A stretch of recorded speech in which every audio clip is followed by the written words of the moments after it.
Assalamualaikum warahmatullahi wabarakatuh. Perkenalkan, nama saya Teguh Raharjo Nawawi dari SMP Negeri 18 Kota Tegal. Pada kesempatan ini, saya akan memaparkan hasil penugasan mandiri LK4, 9 langkah pengambilan dan pengujian keputusan. Baik, berdasarkan kasus 4 yang telah dipaparkan di atas, pertanyaannya adalah bagaimana seharusnya tari menyikapi situasi tersebut. Yang pertama, lakukan analisis 9 langkah pengambilan keputusan dengan menjawab setiap pertanyaan dari setiap langkah-langkah berikut ini. Nah, dalam mengambil suatu kebijakan atau keputusan terhadap suatu masalah, maka langkah awal yang harus dilakukan adalah mengidentifikasi apa saja nilai-nilai yang saling bertentangan dalam kasus 4 tersebut. Nah, dalam kasus 4 ini, nilai-nilai yang bertentangan adalah nilai kebenaran versus nilai kesetiaan. Karena suatu kebenaran dan kejujuran, jika Tari menginformasikan kepada Busri bahwa yang telah menemukan dompetnya Nina adalah Lara. Ingat, menemukan bukan mengambil, nggih. Menemukan dompetnya Nina adalah Rara. Namun, hal itu akan berdampak pada rusaknya persahabatan mereka antara Tari dan Rara yang dianggap tidak melindungi temannya. Berarti ini mengandung nilai kesetiaan. Langkah yang kedua, siapa saja yang terlibat dalam situasi pada kasus 4. Yang terlibat dalam situasi tersebut, yang pertama adalah Nina, selaku korban yang kehilangan dompet. Kemudian Rara, selaku pelaku yang telah menemukan dompet dan mengamankannya di dalam tasnya. Tari, teman Rara, yang melihat Rara memasukkan dompet di dalam tasnya Rara. Dan Busri, selaku guru atau pustakawan yang menginformasikan tentang kehilangan dompetnya Nina.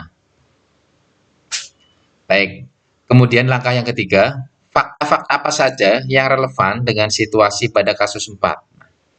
Yang pertama, Rara sedang bertugas sebagai petugas piket. Saat sedang merapikan meja, Rara menemukan sebuah dompet berisi uang di bawah kursi. Itu fakta yang pertama. Fakta yang kedua, Rara mengambil dompet tersebut dan menyimpannya di dalam tasnya. Yang ketiga, terdengar pengumuman dari Busri, guru pustakawan, bahwa Nina, salah satu siswa kelas lain, kehilangan dompetnya saat membaca buku di perpustakaan. Dan fakta yang terakhir adalah Tari yang kebetulan berada di perpustakaan sejak awal melihat jelas saat Rara mengamankan dompet tersebut dan memasukkan di dalam tasnya. Nah, itu beberapa fakta yang bisa saya identifikasi pada kasus 4. Kemudian langkah 4 adalah pengujian benar atau salah yang mana bisa dilakukan. Yang pertama adalah uji legal. Di sini tidak ada pelanggaran hukum dalam situasi tersebut jika Tari menginformasikan kepada Busri ataupun yang lain. Yang kedua, uji regulasi, tidak ada pelanggaran kode etik profesi dalam kasus tersebut jika dilakukan. Yang ketiga, uji intuisi, ada rasa ingin melaporkan kejadian tersebut. Ada semacam dorongan dalam diri supaya mengungkap suatu kebenaran. Berikutnya, uji publikasi. Tidak ada masalah jika di uji publikasi.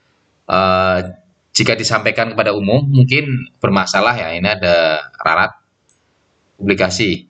Ya, itu akan berdampak ada masalah terhadap pelaku. Nah, itu akan berdampak panjang ya, mungkin trauma dari Tari jika disampaikan secara umum. Uji panutan idola akan melakukan hal yang sama. Dalam hal ini adalah ketika menginformasikan kepada Bu Sri ketika melihat kehilangan dompetnya Nina. Baik, langkah berikutnya adalah pengujian paradigma benar lawan benar yang mana yang bisa dilakukan. Yang pertama adalah paradigma kebenaran versus kesetiaan. Seperti tadi yang sudah dijelaskan, karena suatu kebenaran jika Tari menginformasikan kepada Bu Sri tentang hilangnya dompetnya Nina. Namun berdampak pada kesetiaan terhadap temannya, yaitu Rara. Kemudian paradigma jangka pendek versus jangka panjang. Karena dengan Tari tidak berkomentar, tidak menginformasikan kepada Bu Sri, masalah dianggap selesai dan tidak berdampak pada pertemanan mereka antara Tari dan Rara. Namun akan menjadi suatu hal yang tidak nyaman bagi Tari dalam jangka waktu yang lama, ya, karena telah diam untuk mengatakan kejadian yang sebenarnya, seperti rasa dihantui, rasa bersalah.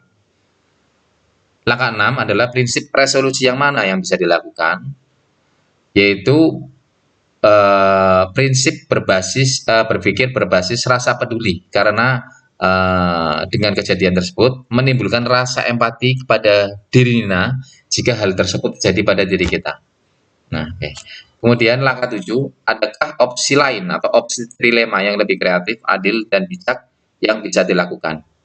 Jawabannya adalah ada, yaitu dengan memberikan nasihat kepada Rara untuk segera mengembalikan dompet Nina karena itu bukan haknya Rara. Dan memunculkan rasa empati di hati Rara pada diri Rara jika hal tersebut menimpa Rara. Nah, mencoba untuk memberikan semacam nasihat supaya memunculkan rasa empati, rasa belas kasihan di hati Rara jika hal tersebut terjadi pada dirinya. Langkah ke-8, apa keputusan akhir yang ibu atau bapak ambil sesuai dengan analisis kasus 4? Keputusannya adalah memberikan nasihat kepada Rara untuk segera mengembalikan dompetnya Nina, karena itu bukan haknya Rara. Memunculkan rasa empati di hati Rara jika hal tersebut menimpa dirinya. Nah, di sini selain itu serta memastikan Rara mengembalikan dompet Nina dengan cara mungkin menemani Rara menghadap Bu Sri untuk mengembalikan dompetnya Nina yang telah ditemukan di perpustakaan. Nah, kemudian yang terakhir adalah langkah yang 9, pelajaran apa yang ibu bapak dapatkan dari pengambilan keputusan ini? Dan bagaimana pelajaran tersebut dapat memperbaiki pengambilan keputusan ibu bapak di kemudian hari? Pelajaran yang saya dapatkan adalah jangan pernah takut melakukan sesuatu yang benar selama itu tidak melanggar hukum, tidak melanggar norma masyarakat, dan melanggar kode etik. Demikian hasil analisis dari saya tentang kasus 4. Kurang lebihnya mohon maaf. Terima kasih. Assalamualaikum warahmatullahi wabarakatuh.